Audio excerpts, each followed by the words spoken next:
Hi everyone, welcome back to Shine Classes. कैसे हैं आप सब? होपफुली आप अच्छे हैं, बढ़िया हैं। चलिए करते हैं आज की इस क्लास की शुरुआत यहाँ पर। और आज हम संस्कृत में डिस्कस करने वाले हैं। संस्कृत ये हमारी पहली क्लास होगी आफ्टर सिलेबस। सिलेबस डिस्कस करने के बाद यहाँ पर हम पहली क्लास कर रहे हैं। संस्कृत में सिलेबस इजी है, थोड़ा टफ भी है, मिक्स है एकदम। और यहाँ पर हमको वही सारी चीज़ों को देखना है जो है हिंदी से हम काफ़ी फैमिलियर हैं, बट संस्कृत में उसे क्या कहते हैं ना हमने कभी जानने का प्रयास किया, ना जब अभी एग्ज़ाम में आया। लेकिन अब वो चीज़ें आ गई हैं तो हमें ध्यान रखना होगा। आप इस वक्त जुड़े हैं मेरे साथ, मैं हूँ शालिनी, सभी का स्वागत है यहाँ पर। प्लीज़ चैनल को सब्सक्राइब करिए, नहीं किया है दोस्तों में शेयर करिए, टाइम पर आइए। क्लासेस आपकी 1 बाय 1 करके चल रही हैं, सभी प्लेलिस्ट वगैरह बनी है, सभी प्लेलिस्ट में 2023 लिखा हुआ है। टेलीग्राम को ज्वाइन करिए। टेलीग्राम का लिंक आपको कमेंट बॉक्स में ब्लू कलर की लिंक मिलेगी, कमेंट बॉक्स में जाया करिए, नीचे ड्रॉप डाउन से वहाँ पर आपको मिलेगी ब्लू कलर की लिंक, उसको टच करना है और डायरेक्टली टेलीग्राम पर आपको वो खोलेगा और आपको वहाँ पे ज्वाइन कर लेना।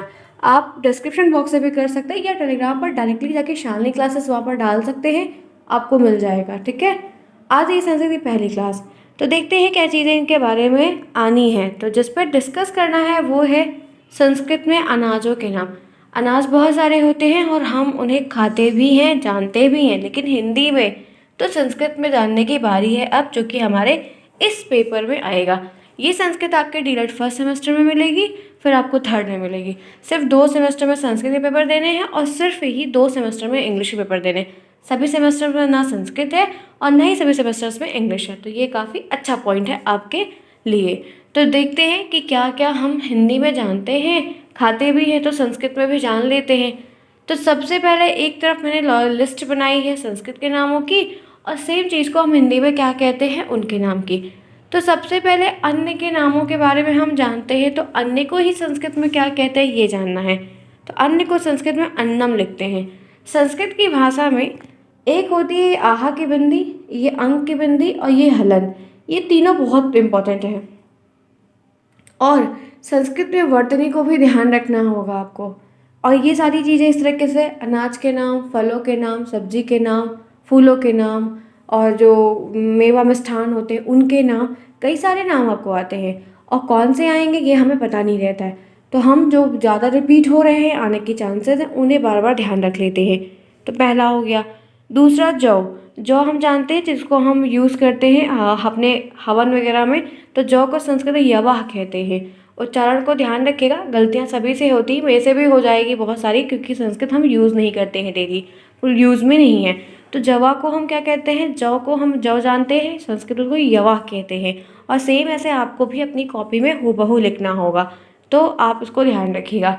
नेक्स्ट है धान। धान हम जानते हैं, जो धान लगाया जैसे हमें चावल की पैदावार मिलती है, तो धान को हम संस्कृत में धान्यम लिखते हैं। क्या लिखते हैं? धान्यम लिखते हैं। धान को संस्कृत में धान्यम लिखते हैं। मेरे साथ आप भी उच्चारण करेंगे तो शायद आपके लिए काफ़ी अच्छा रहेगा। नेक्स्ट है गेहूँ। गेहूँ से जो आटा बनता है, गेहूँ आता है, पिसाते हैं तो आटा बनता है, तो गेहूँ का गोधूमा क्या कहते हैं? गोधूमा। नेक्स्ट आइए इसी के साथ चलते हैं अरहर।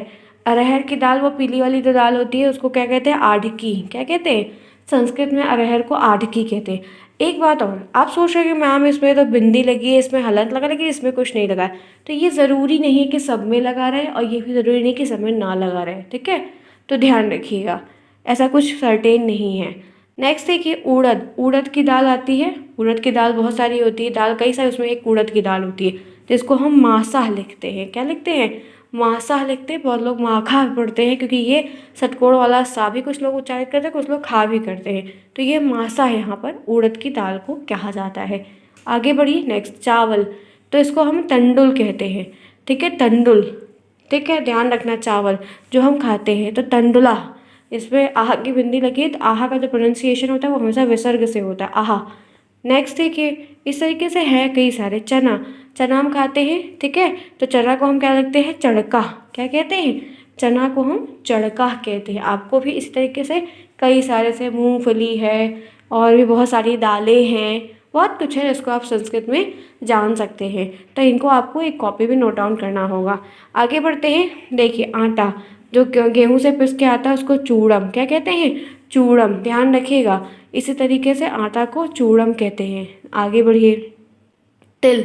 तिल को हम तिलाह कहते हैं। तिल को हम तिला कहते हैं। तिल की संस्कृत तिला होती है। तिल मतलब तिला संस्कृत के फॉर्म में। नेक्स्ट देखिए ताल। ताल को ये हम दलम कहते हैं। दलम, कहीं कहीं ये द्विदालम भी लिखा रहता है। एक बात और, आप में से बहुत सारे बच्चे इस चीज़ को सीरीज़ में देखेंगे, बहुत सारे अलग अलग किताबों में देखेंगे। बहुत सारे बच्चे जो पेड नोट मेरी टेलीग्राम पर परचेज करेंगे, अभी नहीं मिलेगी क्योंकि अभी बन रही है, आपको मिलेगी, लेकिन अभी आपको समझना है आपका जो सेशन है वो 21 नवंबर से स्टार्ट हो रहा है। तो 21 नवंबर के बाद से ही आपकी जो क्लासेस इसमें रफ्तार आएगी, क्योंकि 6 महीने का पूरा कोर्स 21 नवंबर से काउंट होगा। तो आपका पेपर 2024 में होगा, उसके लिए बहुत समय है। तो आपको जो नोट्स मिलेगी पेड, उसमें भी बहुत सारी चीज़ें जो रहेंगी वो अलग रहेंगी। जैसे आपको ये कह सकते हैं कि वो जैसे गुड होता है तो गुड को हम लोग बेस्ट भी लिख सकते हैं। अब बेटर भी अच्छा, बहुत अच्छा, इस तरीके से लिख सकते हैं। जैसे एक चीज़ के दो नाम होते हैं, जैसे एक मनुष्य के भी दो नाम होते हैं, घर का, स्कूल का। तो वैसे बहुत सारी चीज़ें जैसे आपको संस्कृत में देखने को मिलेंगी जिनको हम ये भी कहते हैं। जैसे प्याज होता है, प्याज जानते हैं जिसको हम खाते हैं। तो यहाँ के हमारे यूपी की बेल्ट में, यूपी का जो रीजन, यहाँ पर प्याज बोला जाता है। लेकिन यही आप महाराष्ट्र में चले जाओ तो कांदा बोला जाता है। बोला जाता है कि नहीं? हम लोग यहाँ पे जो गोलगप्पे खाते हैं वो लोग उसको फुल्की बोलते हैं, हम यूपी की बेल्ट वाले फुल्की बोलते हैं। बल्कि आप महाराष्ट्र में जाओ तो फुचका बोलते हैं, है ना। तो इस तरीके से दालें भी, बहुत सारी चीज़ें ऐसी हैं जिनके दो दो संस्कृत में नाम हैं। तो आप कंफ्यूज हो जाएंगे कि मैम ने कुछ बताया, आप कहीं और से कुछ पढ़े। तो दो तीन नाम होते हैं। जैसे पर्यायवाची होती, सूर्य की पर्यायवाची कितनी सारी, दिनकर, दिवाकर, रवि, क्या क्या है। तो क्या मतलब एक रवि सही है तो दिनकर गलत है? ऐसा नहीं है ना। तो एक जैसे पर्यायवाची होती है, वैसे दाल की भी कई सारी चीज़ें ऐसी हैं जिनकी एक से दो मिलेगी। तो वहाँ आप कंफ्यूज मत होइएगा। इसे मैं बहुत क्लियर आपको स्टार्टिंग में बता दे रही हूँ, क्योंकि इसकी कंप्लेंट बड़ी रहती है कि मैम ये बताया बच्चों ने, ये बताया बच्चों ने। ठीक है, आगे बढ़िए। बाजरा को प्रियांगुआ, बाजरा आता है, बाजरे की रोटी बनती है, तो ये प्रियांगुआ। नेक्स्ट आइए इसी के साथ मटर। तो मटर जो आने वाली है कलाया, कलाया, कलाया, कलाया। आगे बढ़ते हैं, नेक्स्ट देखते हैं मसूर। मसूर भी एक दाल होती है, मसूरा। मसूर भी एक दाल होती है जिसको हम मसूरा कहते हैं। आगे बढ़िए, सावा चावल। तो ये क्या कहते हैं? श्यामाका, दिख रहे, माँ के साथ बढ़िया की माता है, तो श्यामाका। इसी के साथ नेक्स्ट देखिए मूंगफली। तो मूंगफली को क्या कहते हैं? मुदक फली। मूंगफली को क्या कहते हैं? मुदक फली। मूंगफली जो हम खूब खाते हैं, इसको सींगदाना भी लोग बोलते हैं अलग अलग नाम से। ठीक है, तो ये यहाँ पर क्या है? मुगत फली, मुदक फली। नेक्स्ट है मूंग। मूंग की भी दाल होती है, मुद्गा। मूंग की भी दाल होती है तो मुदगा, मुदगा। आगे बढ़िए, नेक्स्ट है बेसन। तो बेसन का होता है तो चड़क चूड़म। बेसन चने को पीसने के बाद बनता है, तो ये चड़क चूड़म, चड़क चूड़म। नेक्स्ट आइए सरसों। तो सरसपा, सरसों, सरसों से ऑयल बनता है सरसों का, तो ये यहाँ पर क्या है? सरसपा, सरसपा। नेक्स्ट आइए आगे बढ़ते हैं और भी चीज़ों को देखते हैं। देखिए, ये तो मैंने आपको लिस्ट छोटी सी ही दिखाई है, अभी बहुत सारी आपको दे दूँगी। सारे तो नहीं आएंगे, लेकिन ये है कि उसमें से कई सारे हैं जो आ जाते हैं। बहुत कुछ करवाएंगे आपको, तो आपको बहुत समझ में भी आ जाएगा धीरे धीरे करके, वन बाय वन करके। अब कुछ क्वेश्चंस दिखा देती हूँ। जैसे, अच्छा इसके पहले एक बात और ध्यान रखिए, संस्कृत का पेपर 8वां पेपर है, 8th पेपर है। ये 25 नंबर का पेपर होगा। इसमें 18 प्रश्न टोटल आएंगे। 12 नंबर आपके पासिंग रहेंगे। अगर आप 11 पाएंगे तो आप फेल हो जाओगे, बैक लग जाएगी। और अगर आप 12 पाओगे या 12 से एक ज़्यादा 13 पाओगे तो आप पास लिख के आओगे। उससे ज़्यादा पाओगे तो अच्छा होगा। इसमें 5 प्रश्न आपको मल्टीपल चॉइस वाले आएंगे जिसको टिक करना होगा। बाकी 6 प्रश्न आपको लिखने होंगे। कुछ क्वेश्चन 1-1 नंबर के आएंगे, कुछ क्वेश्चन 2-2 नंबर के आएंगे।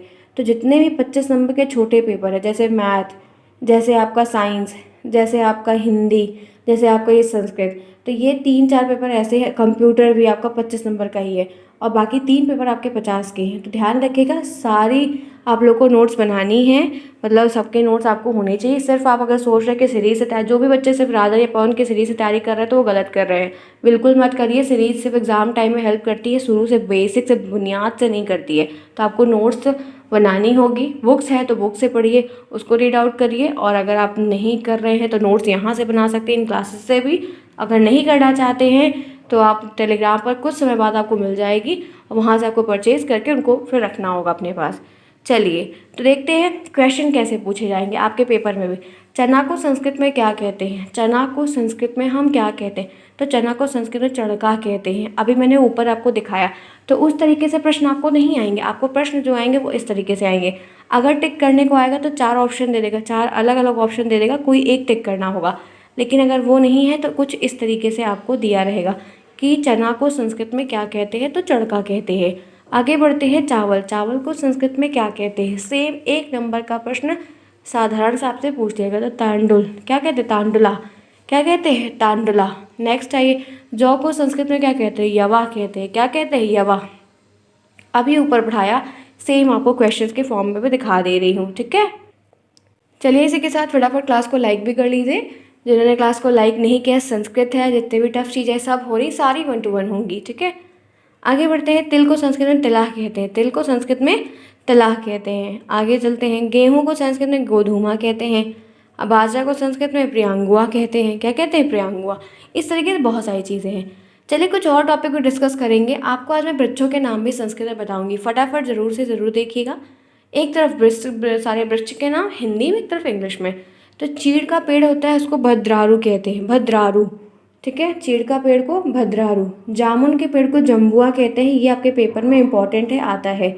इसी के साथ नेक्स्ट देखिए, जूही का फूल होता है, पेड़ होता है यूथिका, ठीक। ताड़ का होता है, इससे झाड़ू, एक ताड़ की झाड़ू, फूल झाड़ू आती है, तार की भी झाड़ू, तो प्लास्टिक की भी झाड़ू आती है, तो ये ताला। देवदार का पेड़ होता है देवदारुआ, ये वाला आता है, ध्यान रखिएगा। नेक्स्ट देखिए, धतूरा तो भोलेनाथ जी को चढ़ता है, धतूरा, धतूरा, धतूरा। नीम जानते हैं, तो ये नीम्बा। नेवारी कोई पेड़ होता है तो नौमालिका, ठीक है। आगे बढ़िए, ढाक का होता है तो कृशंकुआ, किनसंकुआ। ढाक का कोई प्लांट होता है, वृक्ष होता है। पाकड़ का पेड़ होता है तो परकटी वृक्षा। पीपल का होता है तो अश्वस्थया, अश्वत्थया, तथ्या। उसके बाद पेड़ है तो वृक्षा, ये आपको आता है, इंपॉर्टेंट है। आगे बढ़ते हैं, ध्यान रखिएगा। पीपल वाला भी एग्जाम में आया है, पीपल का पेड़ का, बबूल का ककोरा, कोकरा, बबूल को कोकरा। बेल को बिल्वा, बेल को बिल्वा। बेला को मल्लिका, बेला को मल्लिका। महुआ को मधुका, महुआ जानते हैं ना, तो यहाँ पर क्या है, इसको कहते हैं महुआ को मधुका। शीशम होता है, इससे कारपेंटर काम करते हैं, सिंसपा, शीशम को सिंसपा। हरसिंगार तो सेफालिका, हरसिंगार सेफालिका। आम को आम्रम, ये आता है, इंपॉर्टेंट है, पेपर में आता है। आक को आर्क, आबनूस को तमाल। जैसे बहुत सारे हैं जो आपको देखने को मिलेंगे। आंवला होता है जो ठंड में मिलता है, तो ये आमलकी है, क्या है, आमलकी है। आगे बढ़िए, कम कोई होता है तो कदम, ये भी अभी गर्मी में फरता है, शायद मैंने देखा है, ऑरेंज ऑरेंज होता है। कटहल आप जानते हैं, पंसा, ये भी आपके एग्जाम में आता है। कनेर को कड़िकारा, कनेर ही कई कलर का होता है, पीला, सफ़ेद, ऑरेंज, ठीक है। कुंद, कुंद का पेड़ कुंदकम।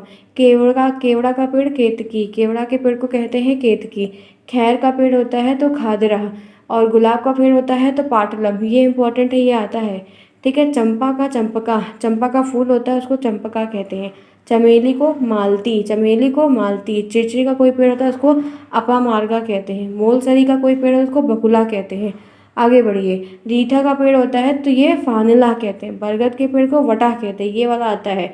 तो जो जो पेपर में आए हुए हैं वो मैंने आपको बताने का प्रयास किया। साल का वृक्ष होता है, उसको साला कहते हैं। तो इस तरीके से फ्रेंड्स आपको कई सारे बताऊंगी। तो आज मैंने 2 टॉपिक बताए, एक वृक्षों का भी बता दिया, एक अनाजों का बता दिया। तो 1 बाय 1 करके ऐसे सारी चीज़ों को समय के साथ आपको शेयर करूंगी, आपको बताऊंगी, और ऐसे आपकी एक ही सब्जेक्ट की क्लास होती चलेगी। अभी क्लास थोड़ी छोटी हो रही, रीज़न ये है कि मतलब हम चाह रहे हैं कि जितनी चीज़ें आराम से एक एक करके कर लेते हैं। बाकी आपकी जो स्टार्टिंग है, जहाँ पर 2-2 3-3 क्लासेस आप करूँगी, तो वो मैं आपकी दिसंबर से करूँगी। अभी इस पूरे मंथ में हम लोग ऐसे ही क्लासेस करेंगे, ताकि आप एक टाइम पर आएँ, शाम को 4 बजे अपनी क्लासेस को अटेंड करें। उसके बाद जो भी चीज़ें होंगी, कोई दिक्कत है तो कमेंट बॉक्स में ज़रूर पूछ लीजिएगा, आपकी हेल्प ज़रूर की जाएगी। टेलीग्राम को ज्वाइन कर लीजिए, ताकि आप अपडेटेड रहेंगे हर एक खबर से। मिलते हैं नेक्स्ट में, तब तक के लिए बाय बाय, टेक केयर।